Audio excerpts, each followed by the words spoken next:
everybody, and welcome to another episode of The Cup, brought to you by Cup of Hemlock Theatre. Astute fans of the show might notice that I am not your usual host, Mackenzie Horner, but I am Ryan Borochovitz, who some of you may recognize from some of our Stratford episodes. I'm the literary manager of Cup of Hemlock Theatre, and today we're trying something a little different, and we hope you will indulge us on this journey. We hope you might enjoy this new little adventure for the Cup. So from the start, I will explain. We never particularly envisioned the Cup to be strictly a theater review show, let alone a Stratford Shakespeare review show. That just happened to be what we wanted to get started with. But we always saw it as more broadly being a general performing arts talk show. And as a result, we'd like to branch that out a little bit and take in the many different forms that might be available to us. One such form that we had in mind is a sub-series of more individualized artist interviews, allowing other artists whose work we admire to come on the show and promote their work, and just get to talk about it with fellow artists and have a nice arts-related chat, if you will. So fans of the Shakespeare series, don't worry, there will still be a new episode on Wednesday, and we look forward to seeing you for that too. But in the meantime, I am joined by two very special guests. They are the co-artistic directors and founders of the newly formed Toronto-based theater company, Dandelion Theatre, Max Ackerman and Joshua Sidlofsky. Thank you for joining us.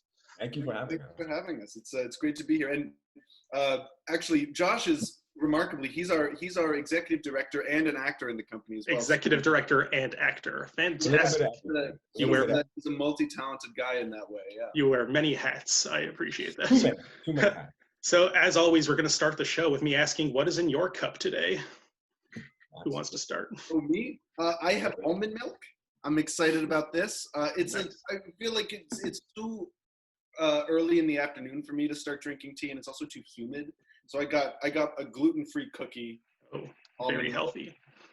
Yeah, I'm not gluten-free. My sister is. All right. Thank you. But yeah, almond milk. Cheers. Nice. Love to have that in your cup. I'm drinking some peach tea in a Good Morning Handsome cup. Oh, I'm flattered. I'm feeling handsome. So a nice tea today. I don't think it's too hot for tea. No, I agree. I am also drinking orange pico tea in a regular old green mug. All right, that's fantastic. So, just by way of introductions, I'd like to maybe let the two of you introduce yourselves. So just tell us something about yourselves, maybe how you got into theater, but the floor is yours. Sure. Yeah, I can take this one. I can start us off. I was in my first musical, which was a adaptation of WKRP in Cincinnati for all the sitcom. Yeah, the 80s sitcom, and it was a horrible musical. It was made by one of the drama teachers in my elementary school, and I auditioned for it, got in, loved it. I didn't act again until high school though, and I had a pretty good teacher. She pushed me, she encouraged me. I lucked my way into a very established school, which was U of T's joint acting program with Sheridan. And it's been a blessing ever since. That program really changed not only my perspective of acting, but theater as well in general. And it's only been forward momentum from there. Nice. Love some forward momentum. That's such an interesting journey, starting with a stage adaptation of a sitcom. Who did you play in that? If you don't mind my asking, who did you play? I played the lead DJ. I think it was Dr. Johnny Fever. Dr. Johnny Fever. Nice. That was the peak. It's been downhill from there, honestly. No, I somehow doubt that. All right, Max, how about you? Well, My parents are both English professors at the University of Toronto, and my dad especially. My mom had worked at theater before I was born as a producer and a stage manager, and my dad was a professor of drama, and so it was always sort of in the house and sort of in the work that my parents were doing. And my mom also was a professor of modern drama for a long time and a professor of Jewish studies, and so it was always sort of the stories that were being told were always sort of in relation to theater. And so from a very young age, I was sort of acclimated to that vocabulary and that language. And for work, my parents would go to see shows at Stratford and Shaw because my mom was working largely with musicals and my dad was working largely with Shakespeare. And that's the Stratford was really where I started, like from a very young age, probably as young as like 6 or 7, really started to be fascinated with the world of Shakespeare. And when you get into Shakespeare from that young age, it's less about the sort of academic value and more about the fantastical world. And so that has always been a big part of my theatrical identity, is sort of creating really comprehensive, detailed, textured, layered, fantastical worlds. And so I have a great love for rhetoric as well because of the work my parents do. And I'll never forget that when I was a kid, as a punishment, if I ever misbehaved, my dad would make me memorize text. Wow. And yeah, it wasn't just monologues and things. I memorized the Gettysburg Address. I memorized La Belle Dame sans Merci. See, that sounds like a punishment, but I bet you're glad he did that now because it probably came in handy. Yeah, exactly. Looking back on it now, I feel very lucky. But, you know, I practiced, so it was always sort of part of what I was doing, whether I liked it or not. And so I kept it up, kept acting through high school. And then as Josh and I met in university, we became close friends in first year. And I have always loved acting, but part of what my experience at the Theater and Drama Studies program helped me realize is that my favorite thing to do is to direct. That I love to direct and to write because there's a freedom there for me in being able to have a hand in every aspect of the world that you're creating, which I really love about the job. And I think that it also allows me to play with other art forms that I really love, such as color and sound, in a way that I wouldn't necessarily get to as an actor. And so that's sort of how I ended up really through university. I was able to narrow my focus, and that's sort of how I ended up where I am now. Oh, that sounds amazing. That actually somewhat mirrors my own journey of falling out of love with acting while in theater school a little bit. Yeah. But yes, I understand it's a fairly common. I think so. Yes, I've been told by others, certainly. So you two have recently founded Dandelion Theatre, and I guess my first question about that is, how and why did you decide to start this company? Well, it's a sort of complicated story because for me, I sort of always had aspiration of making my own theater in some way. And then when I met Josh, Josh has been such a great friend to me for a long time now. And I found, you know, also, and in theater school, not just, you know, Josh, who has become the executive, but a number of people who I sort of started to establish working relationships with as an actor and as a director. And I sort of started thinking that, like, and Josh and I started having these conversations about, like, well, maybe this could be a real thing. And I mean, for me, it's always been about pushing the envelope a little bit. That I am not 100% satisfied with where we're at with theater in Canada right now. I feel like while there are a huge amount of very, like, incredibly talented actors and like a huge amount of talent in the country and in the industry, I think that what we lack is a real push forward. I think that there needs to be like a company, and what I'm hoping that Dandelion can be is a company that says, like, well, art is not limited exclusively to genre, you know, and art is also not limited exclusively to the people that make it. And so our goal really is, and I'm sure we'll talk about this more, but our goal really is to create an artistic community that's not just for theater people. And so with Dandelion, you know, Josh and I are both trained in theater, but we're the only two members of our board right now who are.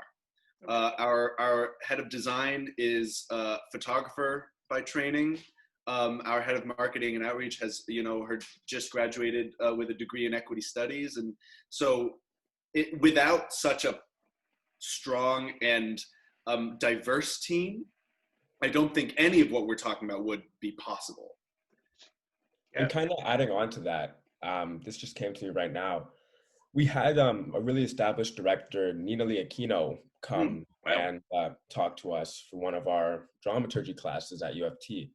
And she made a really interesting and poignant quote that I can't remember what the exact circumstances were, but she became a director from her previous, I think she had wanted to go into acting, but she became a director because one of her teachers at the time said, look, you can knock on as many doors as you want as an actor and hope that someone will be generous enough to open the door, or you can become a director or producer and start opening doors for people who don't have that opportunity. Right. And we're going to get into this in the mandate, I'm sure, when we talk about that. But that's a really big part of this for me, is opening doors for people who don't get a chance to have doors open for them a lot and have doors slammed in their face a lot of the time for no real reason. So that's something that's really important to me. Yeah, that's super important. And it's, notable that Nina has certainly been successful at that in her tenure at Factory. And I'd like to see you two doing the same. That's great. And those are like, I think, Josh, it's a great point that like, we are looking at younger directors now and sort of saying, we really like what you're doing. How can we take this conversation and move it forward? And, we basically got into the business like of producing because like any artist who gets into the business of producing their own work, I wasn't 100% seeing the exact thing that I wanted to see. Mm-hmm. I think that, I don't want to speak for Josh, but I think that's probably a similar phenomenon, is that, we want to produce work that the sort of 100% of the time, we want to see that kind of work. And so that's what we're, obviously, that's our goal. Joshua, I'll let you speak for yourself. Do you agree with that statement? I do agree for that. I do want to see, because although, again, like going back to this, that there's a lot of great theater out there in Toronto, and there is a lot of great indie theater, and there's a lot of great stuff out there. A lot of the bigger budget stuff, I won't name any names, a lot of it's the spectacle, and it just kind of seems empty, which is really sad because they have so much money and a lovely audience base, but they're not really, at least in my opinion, maybe this is controversial, they're not really using it to the best of their capabilities, I think. Yeah. And I want to change that. Yeah, and that's part of the reason that, we part of our mandate is that we're a theater company that focuses on the spoken arts. We like, I as a director and Josh in our conversations about sort of moving this art aesthetic forward, we're big on sound design, light design, like we are huge on visual shows. But when it comes down to it, the writing has to come first. The story has to come first. And so as long as the foundation is strong, then the rest of the house can really flourish. Yeah. And it's really, how can we help people as well? Not just with theater and shows, but how can we help our communities grow and prosper in a time that is very hard to grow and prosper right now, especially with Corona, with all the protests happening. It's a time when community and people coming together is more important than ever, I think. Absolutely. And theater's always been a great vehicle for that. So it's good that you're really prioritizing that in your plans. I know you've already started like creeping into your mandate a bit, but before we get into that more, I feel like there's an obligatory question that always needs to be asked when talking about a new theater company. What is the origin of the name Dandelion Theatre? I know I will spoil that I did read the document you have on your Facebook page that explains this, but maybe for our viewers at home who haven't, if you wouldn't mind getting into it. Yeah, Dandelion, so I personally sort of, when the idea first came into my head of maybe we can have a theater company, I'd been workshopping a number of names, and the sort of unifying theme amongst all of them was that they all had something to do with nature, that there was a nature theme for all of them. And Dandelion, the idea that it was actually originally going to be Dandelion, 2 words, and dandy spelled with a Y. But that I sort of had that idea in first year. But then I will never forget this, and I feel really terribly about it because I wish I could remember this poet's name. so if this reaches him, I hope he reaches out to us. Put it in the comments of the Yeah, like, video if you're watching this. We really want to give him credit because he was a wonderful poet. But in second year, he came in to talk to our voice and text class. He's a spoken word poet. And he basically said, he had a line in his poem, which I have to paraphrase, but he says that if you love me, don't give me roses, give me dandelions, because they can survive anything. And so that put into my head the idea of the dandelion, not just as a sort of pretty flower, but as a symbol of resilience. That, and for me, and I think for both I and Joshua, we're both Jewish artists, and so stories about resilience are huge in our traditions. And so then sort of Dandelion began to take hold as this sort of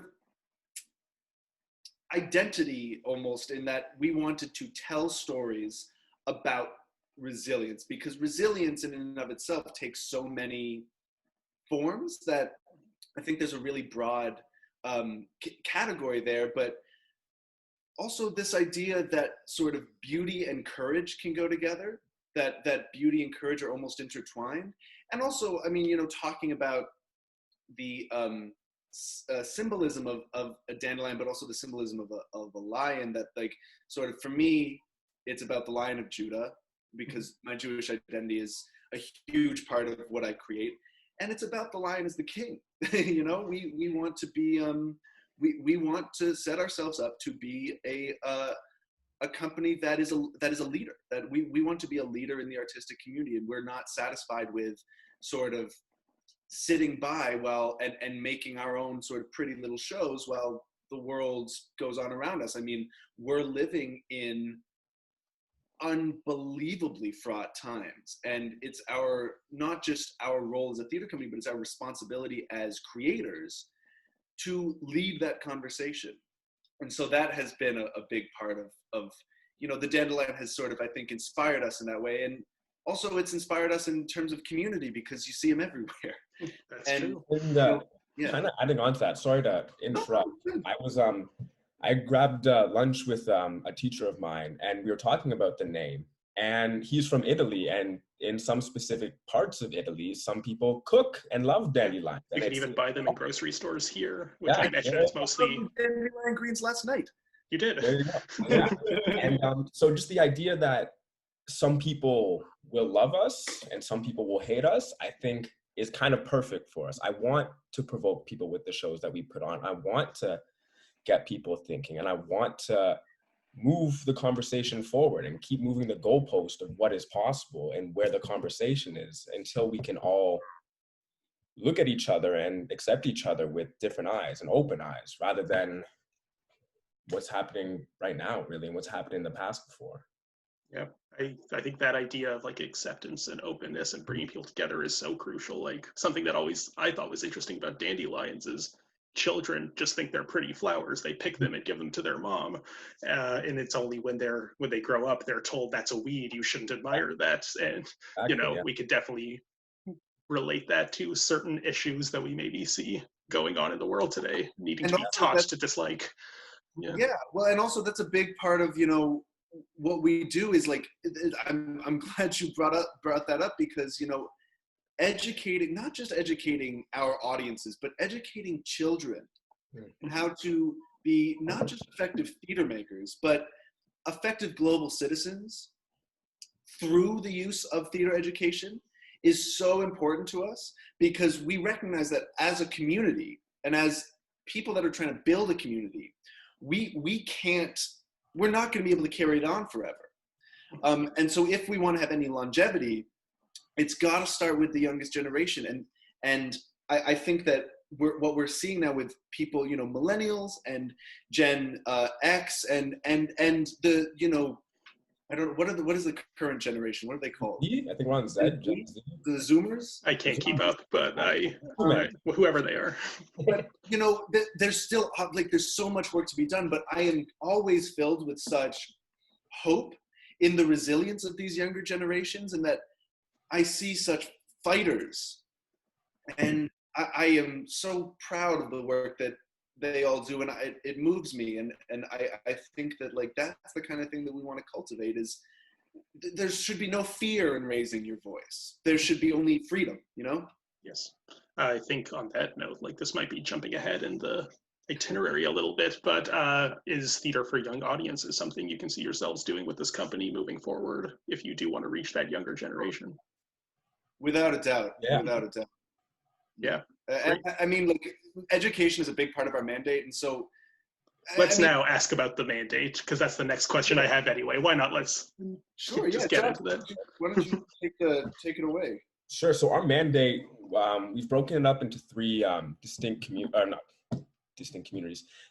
branches. And the first branch is community. And we've talked about it before, but really making a larger theater community of people of every race, color, and creed, and inviting as many voices as we possibly can. Like Max and I are both Jewish people, but we don't want to stop at just Jewish people. Like, as much as we love Jewish people, we want everyone. We want as many people as we possibly can. And I think it has to be that way now, especially in 2020. I think if you're not having an idea of community and involving everyone without any bias or anything, you're just hurting yourself and you're hurting the community as well. And I think it's a waste of time to not have that idea and that concept of community and open-heartedness and leaving no one behind, whether anything really. I think that's really important for us, is to leave no one behind.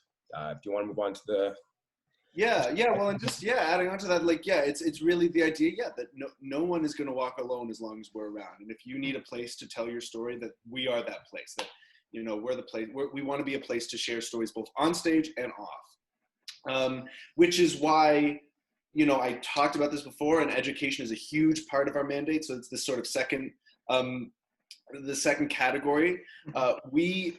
I grew up in Toronto, and as I said, you know, I grew up in the theater community, but even then, you know, there were very limited amounts of training opportunities for a young kid who didn't explicitly want to do musicals. Nothing wrong with musicals, but, you know, if you don't want to do musicals specifically, there's not a whole lot of opportunity to train. And I mean, like, properly train for like, and so part of our dream is to set up a K through 12 training program that would basically, first of all, allow teachers to see progression in actors as they grow, and to be able to work with them as they grow in those really formative years where kids are learning to not just what they actually want to do with their lives, but also who they're going to be. and we want to be a part of that. So, like I said, so that we can shape, you know, open-minded, open-hearted global citizens. But on the other side of that, because theater is a business, there's a lot of disdain for theater as a career. And I often find in my conversations with sort of skeptics that the disdain starts with how difficult it is to be an actor. Because it's very difficult to be an actor, especially to be a theater actor. Now, first of all, that's not to say that if you don't work very, very hard, it can't be done. It absolutely should, it can be, and it will be.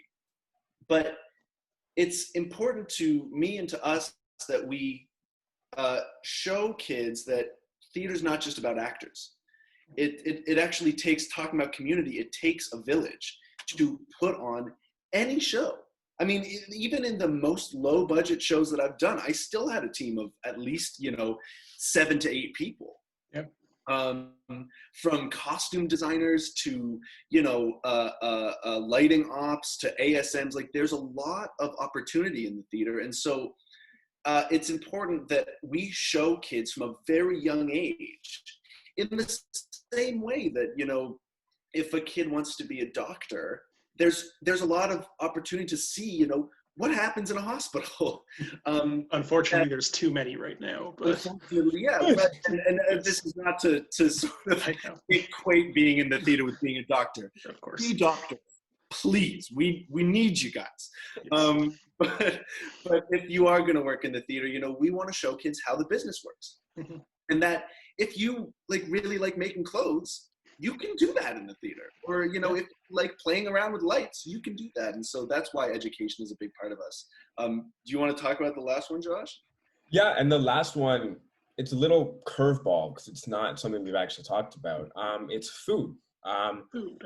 And it's environmentally grown food. And I think one of the main things about food is that whenever a good story is being told, there's always food involved too. There's food, there's drink, there's a whole bunch of stuff. And Max is like really, well, Max's family and his parents are really gung-ho about environmentally friendly eating, you know, only organic things. And again, if we want a healthy, sustainable community, doing it with sustainable food is one of the best ways. And we're thinking about a lot of different things, just like two right off the top is we have a different, or if we're doing a season, let's say focused on Greek shows, having a menu based around Greek food, maybe Mediterranean food. If we're doing a couple Chekhov shows in the season, get some Russian food in there, all the good stuff.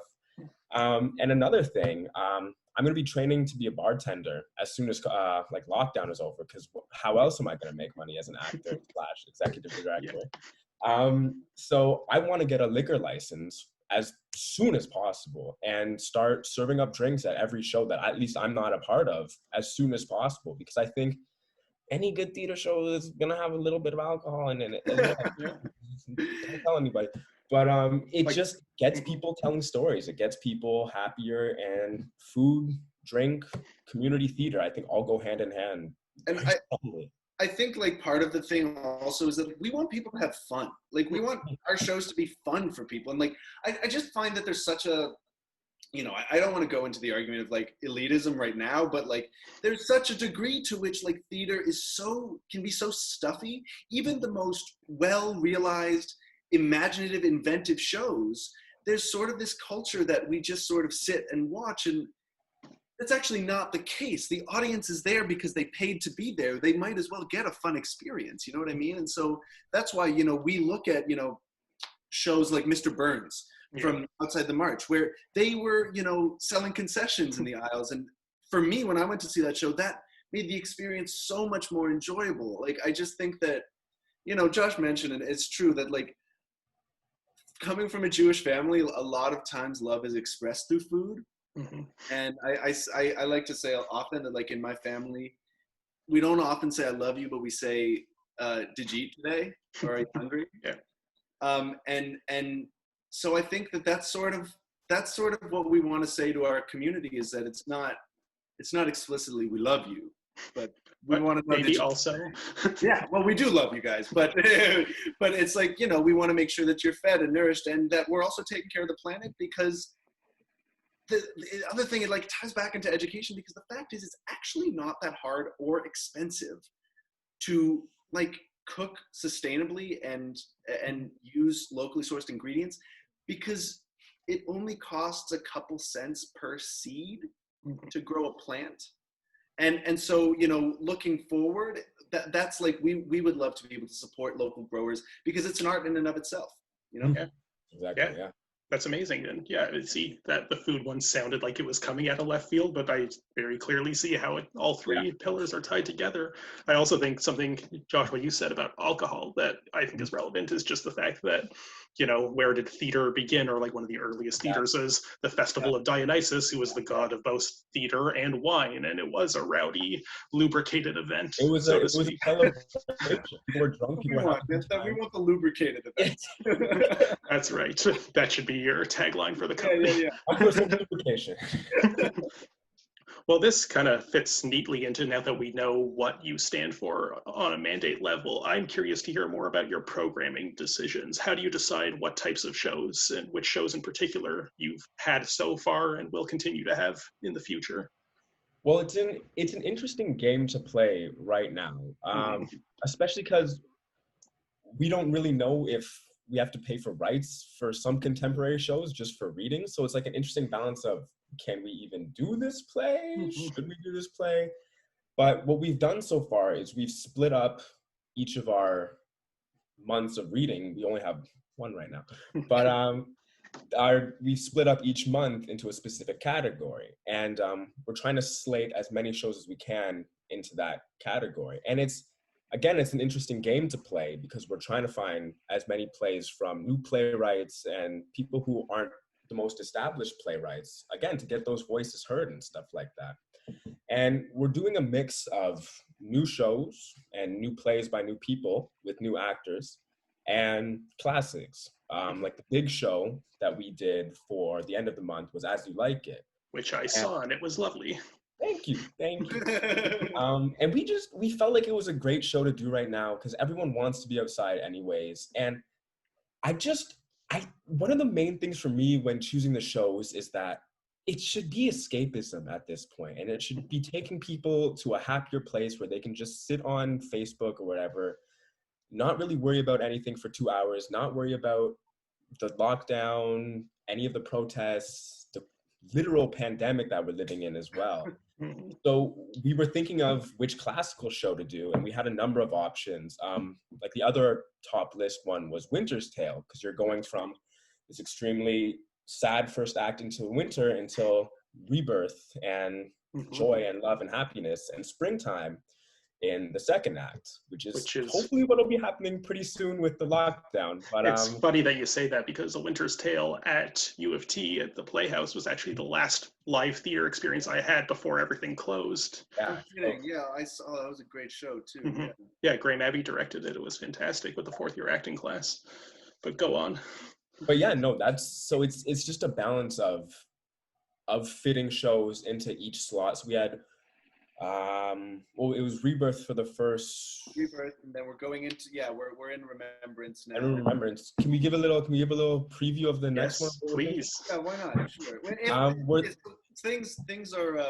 Things are still a bit up in the air for us, obviously, but absolutely. We're not going to hold you to any of this if things change. But the third one, so we have Rebirth, Remembrance, and Revolution for our last one is what we've been thinking about. And we're talking about doing shows. I don't know if can I say? Yeah. Well, nothing is concrete. Nothing's concrete. This could change. This is not a court of law. You are not under oath. Say whatever you want. So we're thinking about doing, instead of distinct new plays, which we will be fitting into it, but we want to add, we're talking about doing Revolt, She Said, Revolt Again, which we think is an extremely powerful and important piece right now. And talking about doing Waiting for Lefty as well. So, very topical. Yeah, very, very topical right now. Two shows that are very topical. And who knows what other plays we'll find. Hopefully we'll be able to find some new plays by new artists that submit to us about Revolution. But there's a lot of people have it on their mind right now while they're writing. Yeah. That's the thing, and like part of the thing we've been wanting to do with that is like highlight themes that are relevant enough now, but also general enough that writers can sort of have some room to play.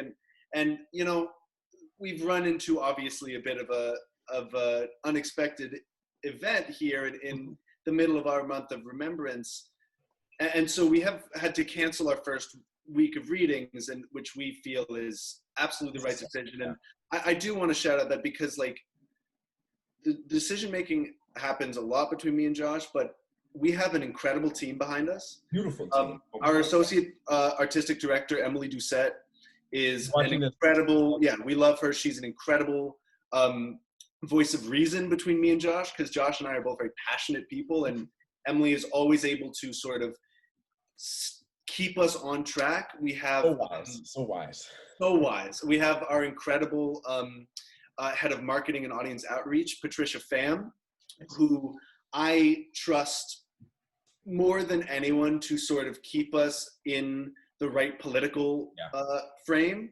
That she has been able to, you know, even when, you know, Josh or I have, you know, our own ideas, she is always there to say, this is what we need to do. This is what's going to be best for us. We have an incredible designer that we work with named Ness DeVos, who is also incredibly active politically and has been able to keep us, you know, like I said, honest, open, and doing the right thing, and has also contributed an incredible amount with her graphics. And so our aesthetic right now is entirely based on what she's created. And now we are just also have joining us a new team member, an incredible graphic designer named Danilo Heed, who I'm very excited to work with as well. And I think that part of our devising these programs is also figuring out how we can best utilize our team. Mhm. Because for us, like, and for me, like, I'm just saying for me, because I don't necessarily want to speak for Josh, because the fact is that all of us have different artistic opinions, but what Dandelion is about is finding the common ground in that and being able to tie as many artists to one project as possible, basically, to create this one cohesive voice. Mm-hmm. So whatever show is going to sort of best help us showcase that is sort of the direction we usually go.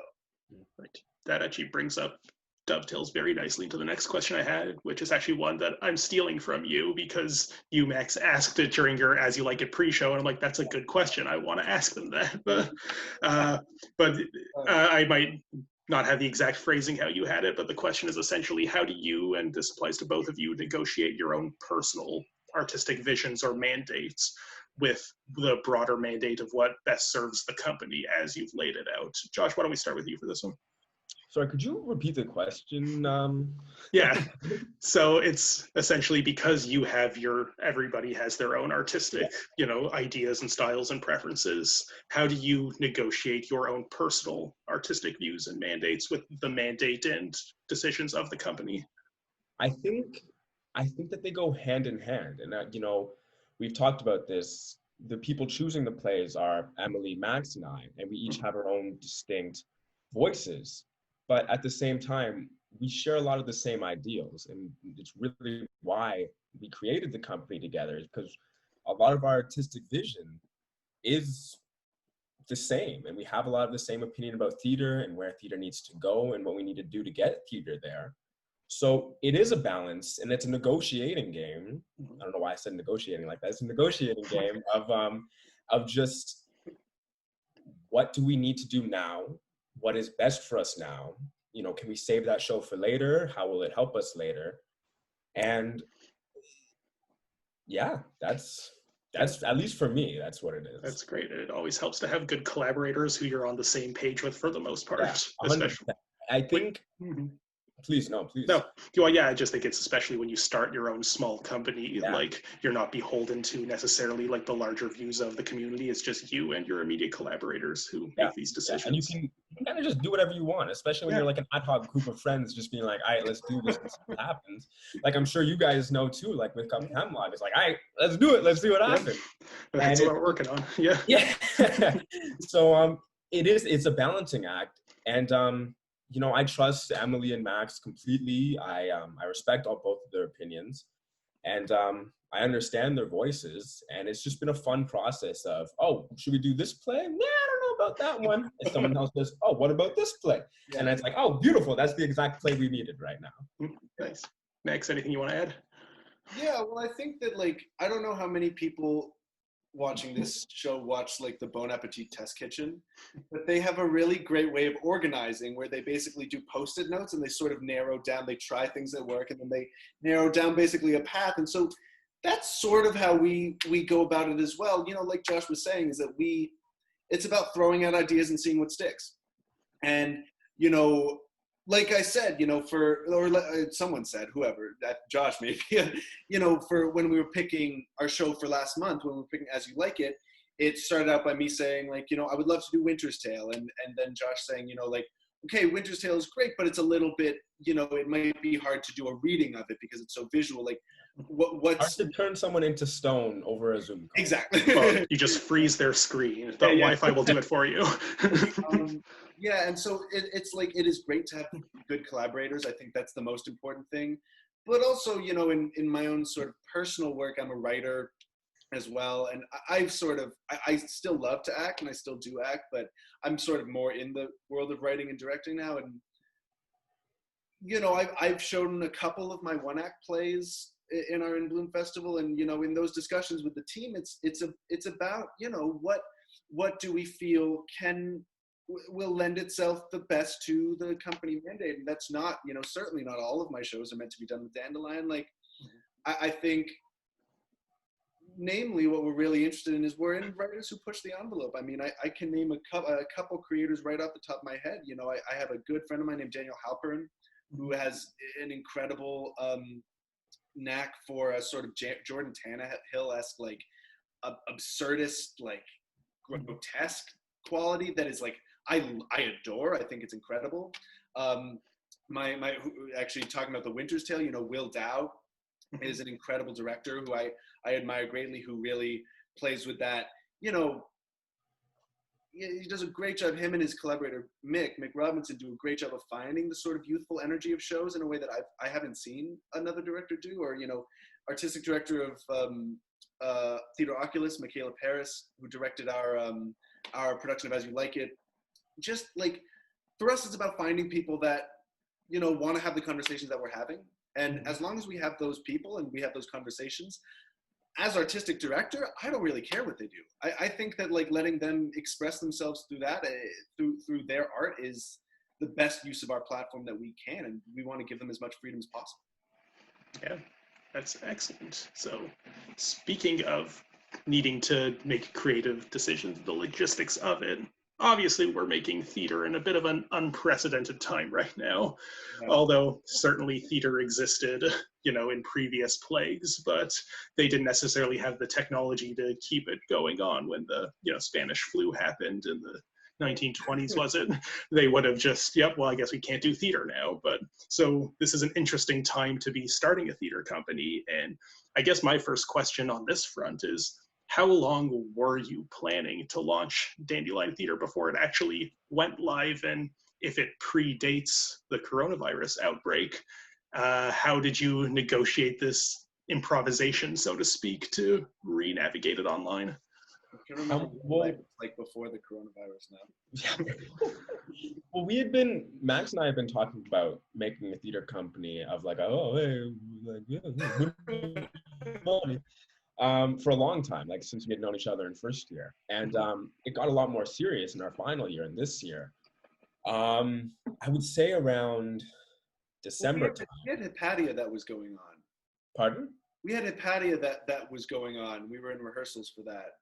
Yeah, but it was before that though. It was like around December, because Hypatia started in like February. Yeah, you're right.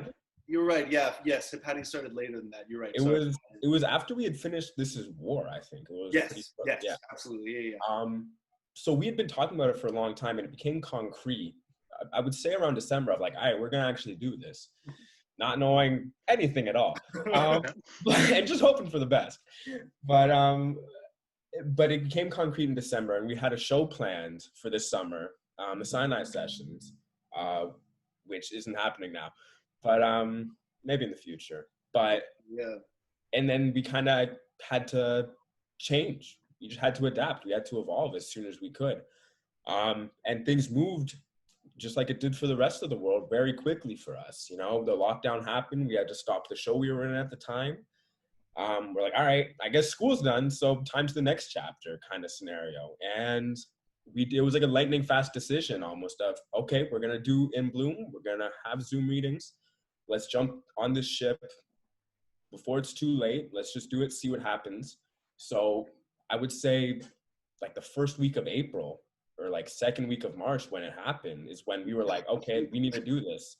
And then we had Emily on already, I think, at that time. Yeah. But I think Pat and Ness, it was around like that time where it was. We had Emily and Ness by that point, because Ness was going to work on Sinai Sessions. Yes, yeah. And then, but we got Pat. Yeah. Thank goodness. God bless it. Thank God. Thank whatever person. Whoever you want to thank, Thank everyone. You can thank God if you want. But that's your choice. That's your prerogative. Thank God. But yes, and then so we just moved quickly. We adapted, and here we are now, like 2 months after launching. And I'm very happy with the work that this team has done. I'm very proud. I'm very happy. Yeah, we had been planning so that there were 2 shows that were in the works. So the Sinai Sessions was going to be like our big thing, and it was a show. I'm so sad it didn't happen because it was going to be so cool.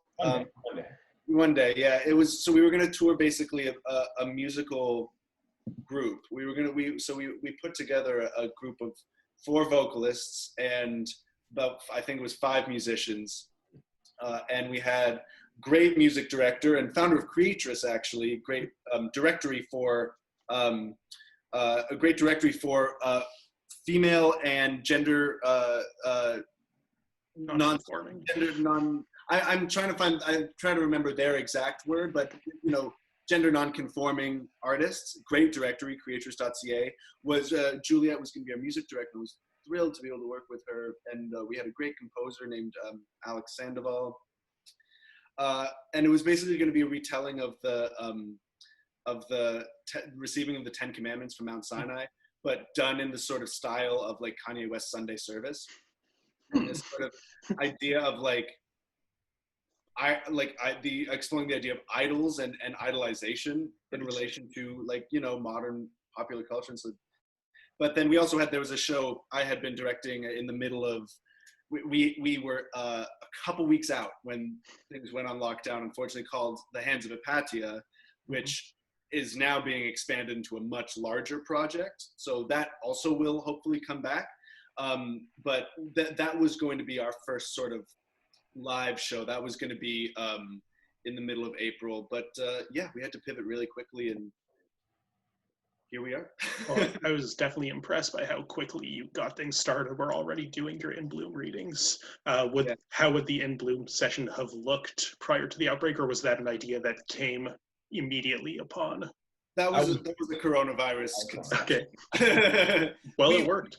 Yeah. Well, and we've been talking about it because we love this, how it's turned out. Like Josh said, I was so proud of our team and everyone who's put forward work. Actors and writers and directors, all of you guys, and so we would love to continue this in a live format, and we hope to bring it back next spring, in a live format. Kind of have like a yearly here comes spring, here's this festival kind of. And part of it is because it was sort of on the one hand, we'll build our audience, but on the other hand, it's so hard for directors and actors to get their work featured in general, and so we sort of were like, okay, why don't we there's a lot of really talented people working, why don't we just put them up? It doesn't cost us anything, So yeah, it's great. I also like how the situation with the virus and things being on Zoom has made everyone just a little more forgiving to the fact that you're able to just have this series of readings as your performances. It's nice, it's that's sort of everyone needs to take a breath. Theater is supposed to be about play and about fun. It's called a play.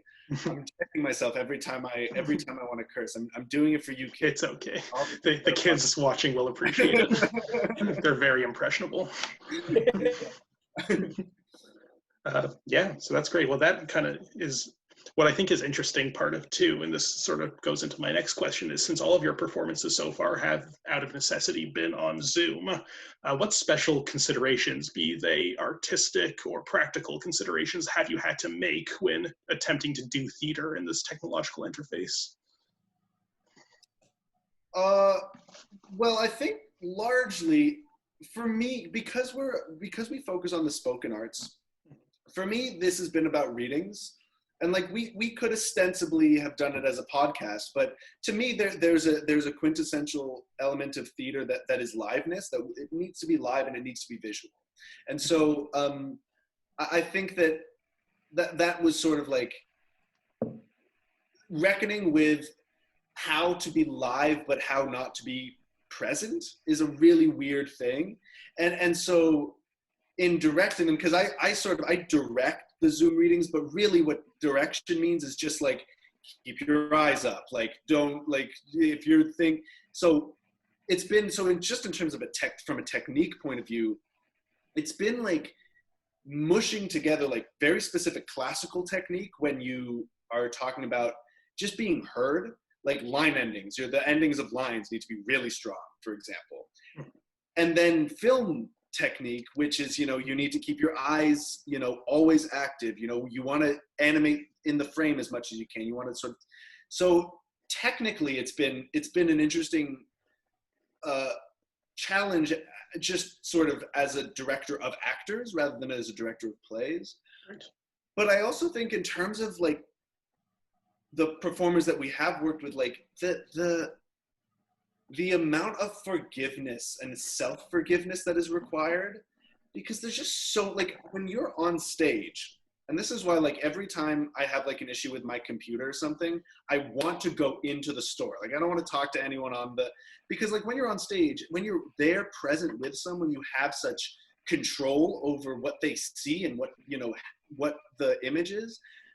You don't have that same control over Zoom or over any live stream. And so, things like your Wi-Fi might go out. It happens to me. My Wi-Fi might go out during this talk. Like, and it's just like during As You Like It. Sorry to interrupt. No, yeah. Like as someone who was acting in it, yeah, we did 2 rehearsals for that, and like mics were cutting out, and both of them people weren't clicking on fast enough, and you just have to be forgiving. Like as you said, like you gotta just be like, it's all good, move on. It's just like in theater. Like if someone drops something, they just pick it up and then forget about it. Like exactly, you can't stress about it.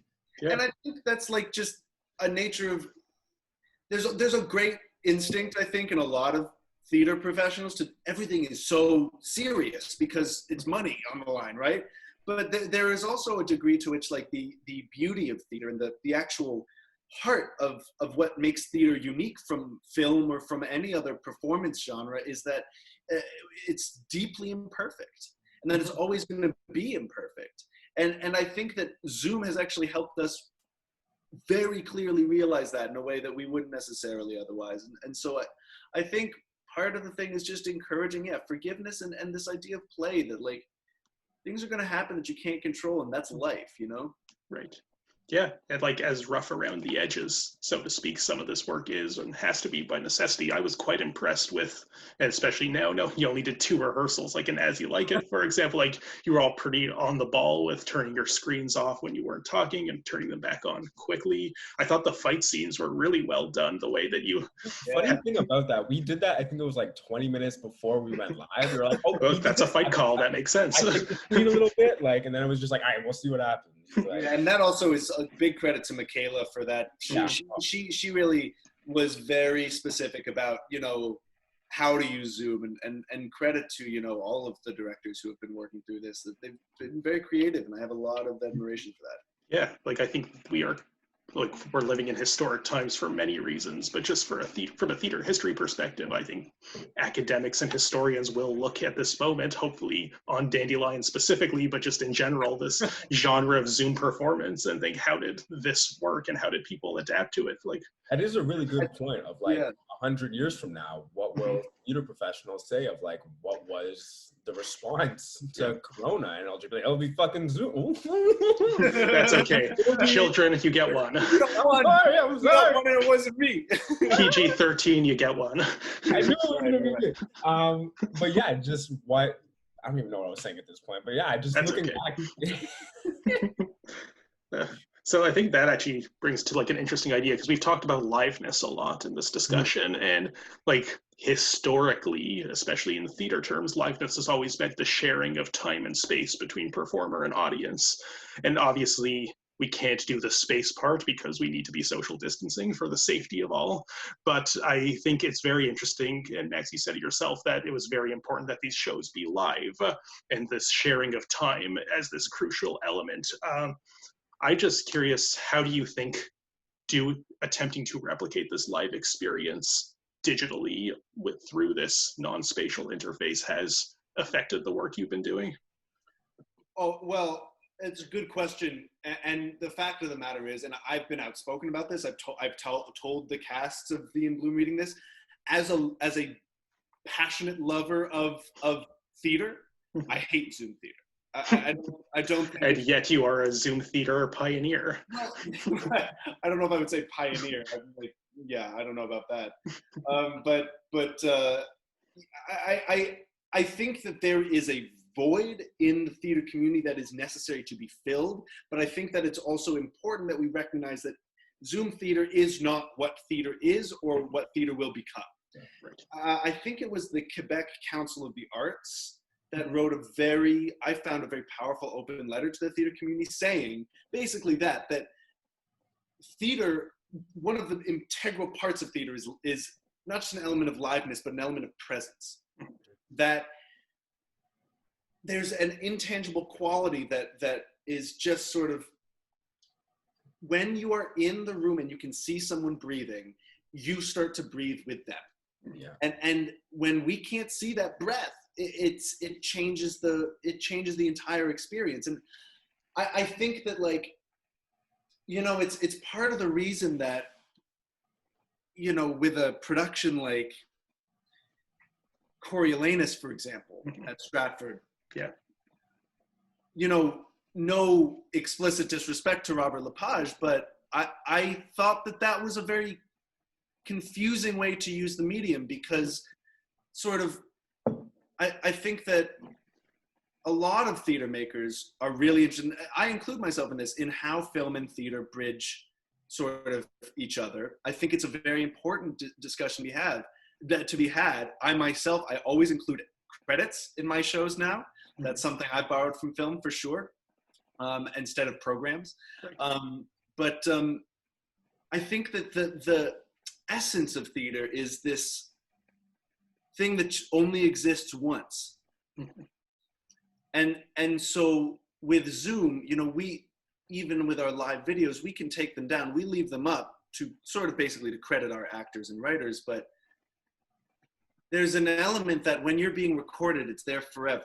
And that just defeats the purpose, because when you leave a theater production, what you get is that sort of initial wave of like, whoa, that was crazy, and I'm never gonna see that again. But what actually lasts as an effect of that is this sort of ember of emotion, of intensity, of whatever that personal connection is. And that's never going away. I still have that ember from shows that I saw when I was, you know, 10 years old. And that's the shared experience as well. Like you mentioned that, of like just seeing people breathe. Like the idea of just sitting with, whether it's like 50 or 1,000 people in a theater, sharing that experience, that you're all witnessing together, having a different experience, but still sharing that experience, it's integral. And as lovely as it is that we're doing these Zoom things, like, it's not the future. It's definitely not the future for Dandelion. I mean, unless this just goes on for, who knows? But well, yeah. But yeah, like it's a shared experience that is nice on Zoom. And, you know, seeing comments and like commenting with people at the same time and like spamming that heart button so that people know you love it is wonderful. And it is somewhat of a shared experience, but it's nothing of just sitting in a room. You hear people laugh, you know? Yeah, like especially in a comedy like As You Like It, to not have people laughing at certain things. Like as both of us as actors, like, we know how important audience reaction is to the success of a show. And you're doing it for the audience. Exactly. Like, and to not have an audience with you when you're performing it's just not the same. Really. Well, on that note, what are your thoughts of something? I don't know if you watched the most recent episodes of SNL that were done in a Zoom medium, but they specifically, like, most of the sketches couldn't have the audience reaction, but for Weekend Updates, they had people like on screen in front of them watching live so they could get that like auto-poetic feedback loop. Do you think that's something that you might try to integrate into some of your future Zoom productions? Maybe. I don't think so. Like, too much logistics. It's kind of hard to coordinate. Not just too much logistics, but I don't actually, at our current moment in time, necessarily trust the internet to not abuse that power. Right. And just to not like speak out in the middle of someone's line and just say something stupid. And the fact that anyone can watch our like video who's just happened to be on our page, like, I love people. I don't love them that much though, to give them that much power. And also the issue is like, and it's a very serious issue that, like, once, you know, if you know, it's complicated, but, you know, if someone were to stand up and start saying something hateful in the middle of a live performance, it's terrible for the people that have to experience that. But I suppose perhaps the least comfort is that at least it only exists in that moment. Whereas if it's a recorded performance, that moment of hate can then exist forever. Right. And reach a much, much wider audience because it's on the internet. Yeah. And so while our job is to give a platform to people whose voices are being used to inspire confidence and hope and strength, we do not ever want to risk giving our platform to people who are contrary to that. Yeah. Yeah, that's very responsible of you, and it's good that you've thought this through in making these decisions really quickly It would be on the lovely to fly. have them laughing along with us, but Yes. it's not worth it, really. Well, hopefully soon we'll be able to. Exactly. Soon they will be. Yeah. Yeah, and that, I think that's a big thing I wanted to ask. What does post-COVID Dandelion Theatre look like? What are you planning? What do you expect to do? Well, we have right now, it's really hard to think of what we can do on a month by month basis, because everything is happening day by day. Like, this probably isn't going to happen, but who knows? Tomorrow we have a cure, and then it's like, okay, we gotta do a whole bunch of other stuff now. If only. Yeah. Yeah. But it is something that we've been thinking about, because we have to think about it, because we aren't, although we're doing Zoom shows right now, that's not the future for us 10 years down the road, say. So we do have plans for a season. We don't want really more than any 2-3 shows. We want to be able to manage them and give them as much attention, care, and money as we possibly can. So we're going to be applying for grants as soon as we possibly can. I know there's Ontario Arts Council ones and TAC ones coming up, I think in like September. One of them is, I can't remember which one, because we need money. The sad truth of making art. Yeah, like, as much it is just nice it is to have, like, I want to make art. It is a business as well, and you do need money. As sad it is to say that, but yeah. So could we talk about the shows that we're thinking about doing? Yes, like, please. I think we're planning a couple of things, but our biggest sort of our goal is to sort of take shows that we think are really strong rhetorically, like that like I said, that the writing is super strong and that the message is super strong, whether that be a classical show or a new show. And so we do want to do sort of a sort of mix of the two, but we want to see new imaginings of classical shows. And I think that, like, I'm never convinced by people that say Shakespeare's been done to death. I actually think that there's a huge amount that I want to see that I haven't seen as a great lover of Shakespeare. I think the one show we can talk about, because it's my show, is The Patio, which is a show that I'm working on right now that hopefully we might partner with some other companies on. Nothing is certain, and I'm knocking on wood right now. Like, it's very much in the planning stage. I'm still writing the show, but we have a team that we've been talking to, a production manager, and we have our designer, and basically the show is lights and everything. Yeah. So we have a team that we're working with, because it's a very technically advanced show. And so what the goal is, that it's the show that I'm writing based on a one act I wrote 2 years ago. It's a sci-fi show. Ooh, sci-fi theater is always interesting. You don't see a lot of that. I'm like a huge sci-fi nerd, and I've always wanted to see more sci-fi theater. And I think, like, just because we don't have CGI doesn't mean that we can't do sci-fi theater. In fact, I've always felt that my favorite sci-fi movies are the ones that use the most practical effects that they can. And so the idea is actually to go, because theater is so tactile, to go almost the exact opposite direction and have a show where the entire set is done using projection, so that, and it's done in the round also, so that basically we can draw into question ideas of environment and nature, and sort of how technology has warped our view of the world around us. And it's also this idea that, like, the sort of founding play is about a lot of things. It's a big play. It's going to be, quite long, but there's this idea that progress and destruction are inherently linked, and that as progress increases, destruction is inevitably going to increase as well. And how we reconcile with that as a race, as a human race.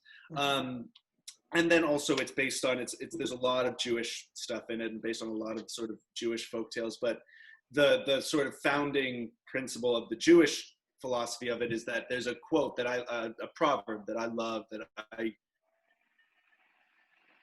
try to live my life by, which is that in every person's pocket, there should be one slip of paper, or one slip of paper in each pocket.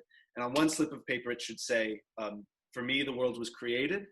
And on the other slip of paper, it should say, I am but dust, and to dust I shall return. So that at any given moment, you might reach into either pocket, depending on what the occasion requires. And so it's this idea that we are both very, very big and very, very small in the context of whatever you want to call it, God, the universe, like this sort of, that there is this sort of element to which we are minuscule in the great sort of tapestry of the cosmos. Right. That sounds really amazing. I look forward to seeing it when it finally is able to be staged. I think it's very appropriate that this anti-technological play will be your first live production in the flesh, as opposed to all of the Zoom productions you've done so far. So that's mainly the main questions I have. I just have a fun one that we could end on before we sign off. Just what are some of your favorite plays, both of you? Just shoot. Do you mean that we've seen or that we've read? Any of the above. I have answers to both for myself. I'd love to hear yours. Okay. Do you want to start it off then, bud? Yeah, okay. I would say that, like, that's a hard question, man. Do you need time? Sorry? I said, do you need some time? I need some time. Yeah, you go. It doesn't have to be like your favorites. If you just can think, if it's easier, just think of ones you remember enjoying. I know it's hard to pick a favorite child. Yeah, it really is. I would say a lot of them are ones I myself have either done like a scene study for or acted in. Most of them are super depressing, which is really sad. Like The Seagull is one of my favorite. Nice. Longest Journey into Night has a special place in my heart as well. This is War by Hannah Moscovich, which Max and I were in. That's like one of the shows, if I could be in again, like a few years or whatever down the line, that's hands down one of them. That was like the coolest show, one of the coolest shows I've ever read, and one of the most topical and important shows as well that I've been a part of. And just, we had put ourselves, the four of us, because it's a four-hander show, we put ourselves in this own like military style regimen of like working out like 6-7 days a week, waking up 6 a.m. to go jog to the gym, go work at the gym for like an hour and a half, go swim right after that, and then have a 12-hour day with school on top of all that, plus rehearsals and like stuff like that. So that was those three, like just off the top of my head right now. Yeah, great choices. I would say This Is War is probably my favorite show that I've acted in for sure. Shout out to Anita Silva too. Yeah, Anita Silva directed that. She's like, and I Aaron love her so much. She's such an incredible creator. Yeah, God bless her. And Aaron Fitzgerald, who's the stage for that. We love them both. I think my favorite show that I've directed actually, and maybe written, I don't know, is a show that I directed Josh in called Death, a Love Story, which I had a great time with. It was a sort of psychedelic romp through a weird purgatorial setting. And I'm trying to think of like shows that really inspired me. Rob Ike is a director who I have always resonated with. His Hamlet with Andrew Scott was extraordinary, but his Oresteia, actually, he rewrote the Oresteia in modern language, and it was just like such a brilliant show and so brilliantly acted. And I think probably in terms of like technical scope, there was a production of Uncle Vanya called Uncle Vanya, or Uncle Vanya. It was Swiss. They did it largely in German, French, and Russian, but it was just like, man, like it found a way to captivate your imagination without doing anything true to life. Like it was just this, like the way they used light and color and scale, it was a huge show. And so they would like bring down, I just remember like entire stage was dark except for this gigantic pinwheel of light. And I'm talking like 20 feet tall, hovering, that would sort of descend like a UFO. Or like they had like this gas station that was just a panel of lights. It was like remarkable. And I think that the other show, I have had arguments with a number of very, very, very well-respected professors at U of T about this, but a show that I think kickstarted my love, like my real love for theater. And like the show that made me go like, I'm gonna work in this profession is 12th Night at Stratford in 2014, maybe. I think I was like 12 or 13 years old. And it was really fun, really colorful. And the actors were so clear. And there was a lot of beautiful music, which I think became a big part of my own aesthetic, which is music that is the way sort of I distinguish between shows with music and musicals is that in shows with music, the actors know that they're singing and know that they're listening to a song. And so I love shows with music. And I think I credit that production for that love. So yeah. adding on, I just right now remember, not Great. like just Might as well. waiting for like 2-3 minutes to say it. But we did a world theater course with another amazing professor, Lawrence Switsky. And we read, it was focusing on plays from Africa and all throughout Asia.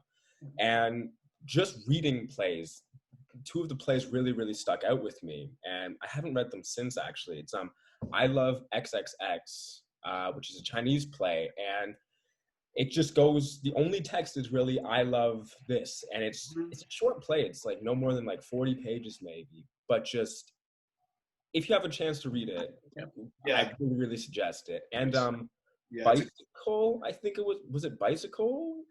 I think it was called Bicycle. It's the play. It's the play that Late Sunrise was adapted from. Isn't that right?